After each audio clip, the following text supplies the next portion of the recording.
Hey everybody, it's Josh. It's dried up for a few hours, so I figured I'd come out and try to do a video. And I'm able to actually bring my notes again, which some of you have pointed out.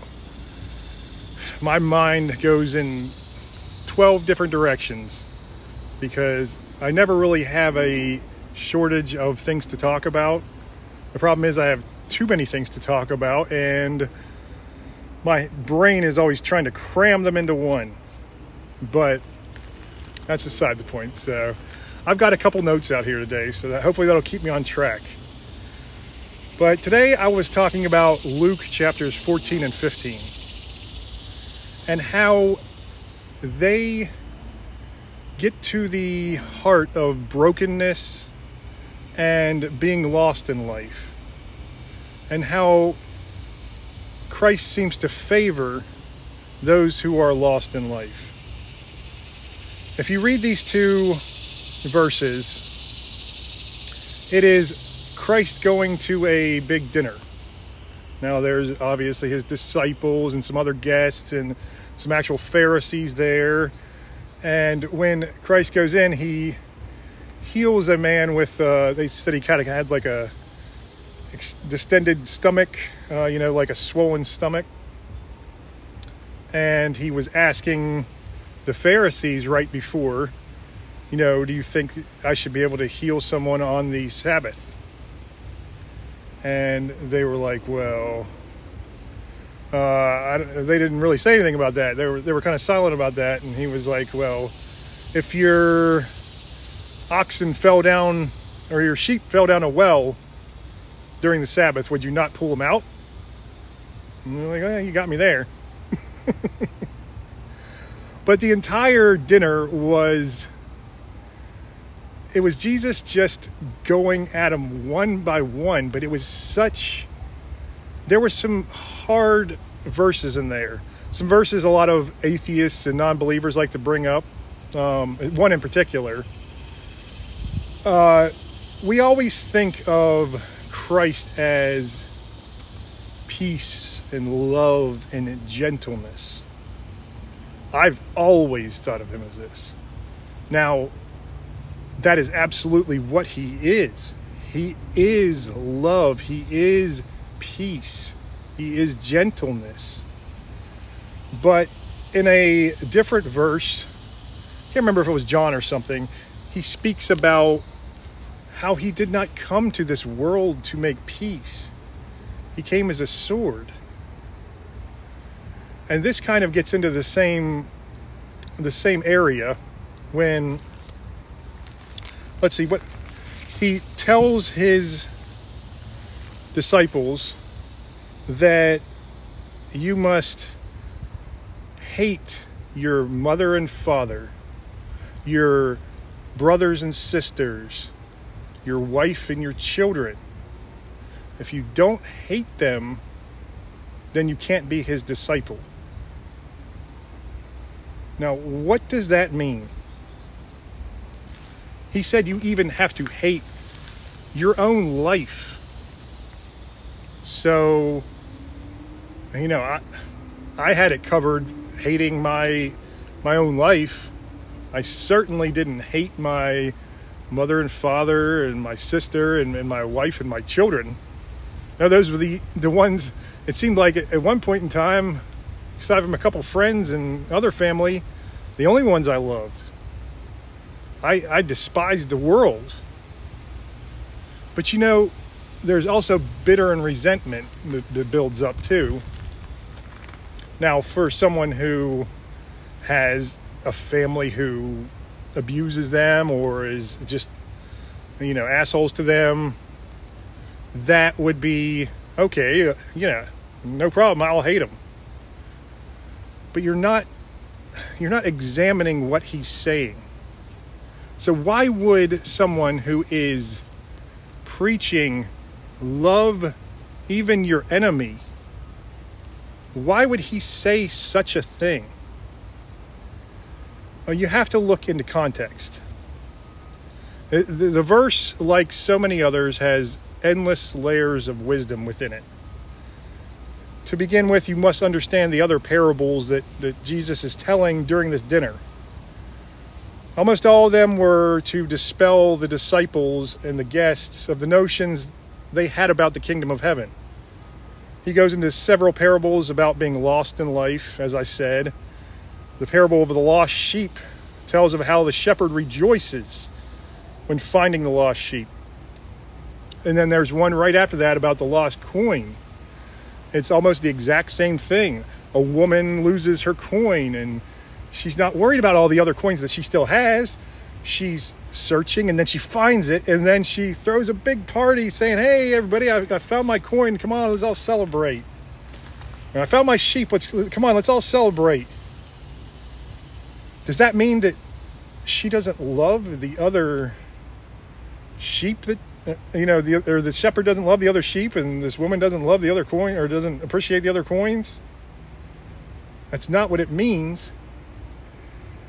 But there is a specialness to the one who is lost and then is found again. And that is conveyed within Christ's and really God's teachings. Because you look back at, let's look at all the Old Testament prophets, but we'll start with, we'll look at some of the bigger ones. So look at Abraham. Wow. Very, very, a huge sinner. He's sleeping with his servant slave, his wife's servant slave. He's doing all these things, especially in his younger life, because his father was, one of worshiping false idols and sacrificing humans and children. I don't know if his father was actually sacrificing children himself, but the religion he was practicing was sacrificing kids. You go into the parable of the prodigal son, and that tells how a father has two sons, and the oldest asks him to give them their inheritance. So his father gives the oldest and the youngest their inheritance, the money and the land. The youngest son got his money, and he went out and squandered it. He took off. He left town. He went out of the country. He went out and just blew it on prostitutes, on wine, on probably whatever. They don't really go into, Jesus doesn't really go into detail about that. But he is just blowing the money like, probably, you look at a lottery winner. So when we see all too often people who win the lottery, after 3 years, they've already lost it all because they are out spending like drunken sailors. They are just blowing it. I certainly would have been the same way. Absolutely. You're just blowing it on just random crap that you don't need, that you think is going to make you happy. And really, all it does is you have this stuff, you're spending it up, and then you're realizing, oh, it's already gone, and none of that made me any happier.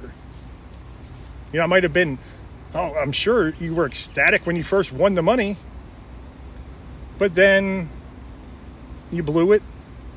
You had almost nothing to show for it, and you're even more miserable than you were to begin with, because now you're seeing that even that amount of money won't make you happy. Even tens of millions or hundreds of millions of dollars won't make you happy. So that starts making you think, wow, if that doesn't make me happy, then what is going to? If I can't be happy when I'm a multi-millionaire, what hope do I have of being happy at all? But after he went out and squandered the money, the prodigal son, a severe famine hit. So the son's going out and he's trying to basically hire himself out for work. And at one point he hires himself out to a guy, a pig farmer, and he is like so hungry at this point. He's like thinking like, I want to eat what the slop the pigs are getting. And this, I'm not even really getting paid adequately for any of the work I'm doing, this physical labor out here with the pigs in the mud. So he starts thinking back. He's like, well, my father, he had servants and he treated them great. He would always make sure they were fed and clothed well and comfortable. So he was like, well, I'm going to go and humble myself and tell my father, look, I have been, I've been reckless with my money. I've been sinful. I've been prideful. And basically, he's going to humble himself before his father and beg him, please, let me be your servant. I don't deserve what you gave me, and I squandered it. But please, just let me be your servant so I can be comfortable and fed and not be hungry and wanting like this. So he's traveling home, and his father sees him way out in the distance. And instead of shunning him or shaming him, he runs out to greet him. He is so happy he's back. Well, the oldest son hears about this because the father's throwing a big celebration. He's getting a half a calf. He is, going all out, gonna celebrate my son is home. He's like, put some rings on his fingers, get some good clothes on him. We're gonna celebrate. My son is back. The prodigal son is back. But when his oldest son is just not happy at all, he goes out and he's like, I'm not going to that celebration. So in Luke 15:29 through 32, it says, his father went out and pleaded with him. But he answered his father, look, all these years I've been slaving for you and never disobeyed your orders. Yet you never gave me even a young goat so I could celebrate with my friends. But when this son of yours who has squandered your property with prostitutes comes home, you kill him and fatten a calf for him. Or you kill the fattened calf for him. You don't kill him. You kill the fattened calf for him. My son, the father said, you are always with me and everything I have is yours. But we had to celebrate and be glad because the brother of yours was dead, is alive again. He was lost and is found. So why does Jesus keep telling these stories about the one who strayed? Why does he keep acting like these are the more favored ones? Wouldn't you think that the son that stayed home and did what he was supposed to do and did all the right things, wouldn't you think that would be the son he would favor? Not saying he wouldn't be happy his other son was home, but it'd be like, okay, you're home, I get it. He's happy at first, but definitely don't show him favoritism over the one who did the right thing the whole time. It kind of reminds me of, what was the movie with Brad Pitt? Of course, I'm not going to be able to think of it now.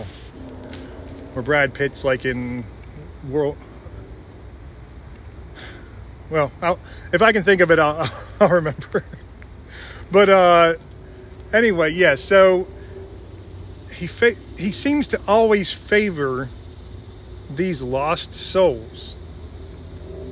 I believe Christ is teaching us that those of us who have been broken are best prepared to gain entrance to the kingdom of heaven. Why?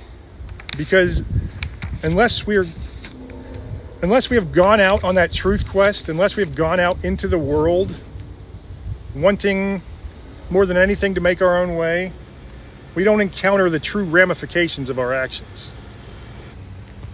Until we've been thoroughly beaten down and humbled, we will never truly appreciate the gifts we are given.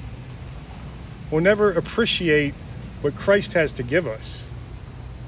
So most of you know my story. If not, then let me know and I will point you to dozens of videos or more talking about my story. But the biggest thing is I had to be humbled. I had to be completely broken down.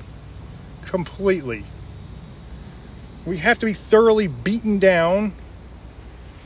And when we're humbled, we can truly then receive the gift of the Holy Spirit and not squander it. So think about it. If you're the responsible one and you always did what you're supposed to do, you expect certain things. You haven't rebelled in life. You haven't gone out to try to find the truth because you're doing what you're supposed to do, which is amazing. But you're not learning the lessons that someone out there failing and just failing over and over in life, making mistakes over and over, is going to learn. I get back to, the Old Testament prophets. And you can even look at the New Testament characters. Look at King David. He had the husband of his mistress killed. He rebelled so often, but from a young age, you remember David and Goliath, he killed Goliath with the slingshot. He was basically the favored son. And it took him till he was already in power as a king to really start rebelling. And if we start rebelling later in life, after we've already been given the gift of the Holy Spirit, then we're going to squander that gift. We're going to not appreciate the gift like someone who has been thoroughly at their lowest point. I'm going to pause it for a second here. Okay, you're going to have to excuse me because there's a lot of cars going back and forth here. I'm at the entrance to a park here. But all of this brings us back to why Jesus tells us that we must hate our loved ones and even our own life. It obviously does not mean we should actually hate our mother and father, sisters and brothers, wife and children. No. If you read surface level in the Bible, which is what too many atheists do, they read surface level. I just heard a debate about how, the curse of Canaan, when Noah was, his sons found him after he was drunk and passed out, and Noah cursed him, the one that laughed at him. And that was, if you read that surface level and don't dig into any context or understand the symbolism of the whole story, you're not going to understand the wisdom in it. You have to dig deep. You have to be miners for the truth. So, what does he mean? It means we must understand that no person on this earth, including our wife, our children, our parents, could ever bring us the gifts, the love, the meaning, and the purpose that Christ brings us. I've been bringing it up a lot lately, but the quote by the atheist writer David Foster Wallace, he talks about how we all must worship something in life. And he said, no matter what, if what we're worshiping is not God, then it will devour us. That simply is what that verse about hating your family means. Because obviously we should love, especially our family. We should always protect our family and try to do what's best for them.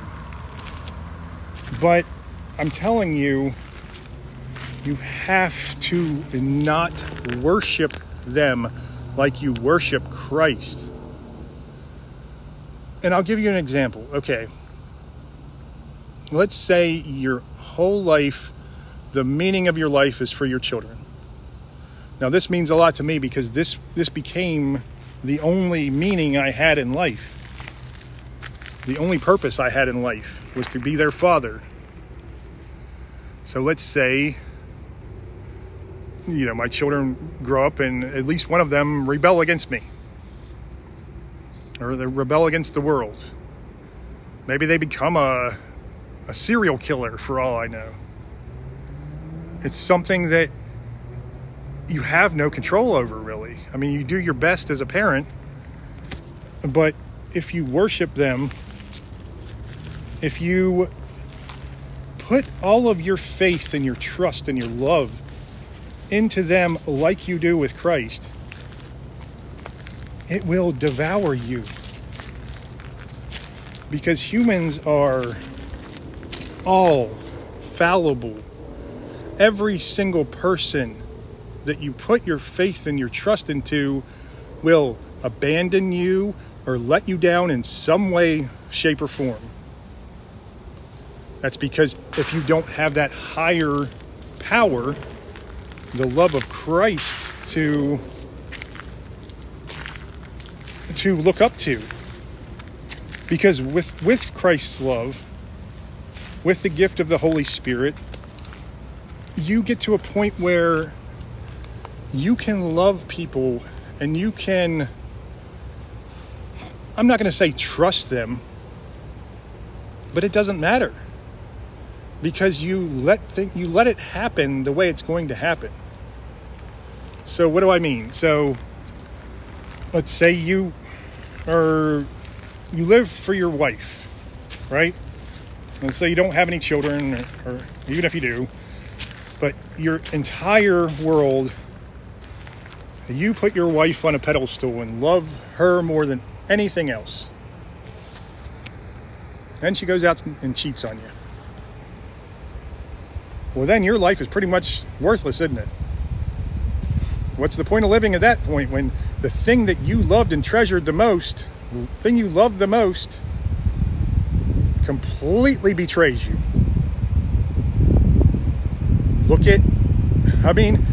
We see it with Christ.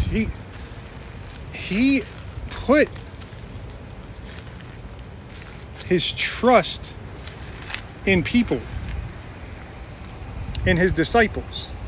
And he knew two of them especially were going to just completely betray him. Obviously, you have Judas, who sold him out for 30 pieces of silver. And then you have Peter, who denied him 3 times in his moment of need. Judas, obviously, was so shook by this, he went and hung himself in the field. Peter was also shaken by this, obviously. He was so torn up about it, but Christ, when he was resurrected, he came back, and what's the first thing he asked Peter when he got back? He says, "Do you love me?" "Yes, my Lord." "Do you love me?" "Yes, my Lord." "Do you love me?" "Of course, my Lord." So the 3 betrayals and the 3 repentances of his sins. That's what's going to happen. We are all weak. Don't put your trust in me. I'm here to help guide you, to bring you wisdom, and hopefully I'm doing a good job at it. Some days, like yesterday or the day before, not so much. But I'm going to let you down. Your spouse, your boyfriend or girlfriend, your children, everyone you love is going to let you down. That's not to make you depressed. That's to show you how important Christ's love is. It is the utmost importance, because as the atheist David Foster Wallace said, anything else that we worship in this life, money, fame, people, they will devour you. At some point, it may be a great long honeymoon period, but eventually they will let you down and they will betray you somehow. It might not be, we all have, we see plenty of examples of relationships where things go pretty well. Obviously, we don't see all the struggles behind the scenes. But we see plenty of people who are devoted to each other and who love each other genuinely. And yet still, they let each other down. It's just how it is. And it is like this because we need God's love. God doesn't need us. No. We are his prodigal sons. He doesn't need us at all. But he celebrates so much whenever we finally come back to him. Whenever we finally find our way. All right, that's everything for now. I love you all. We'll talk soon.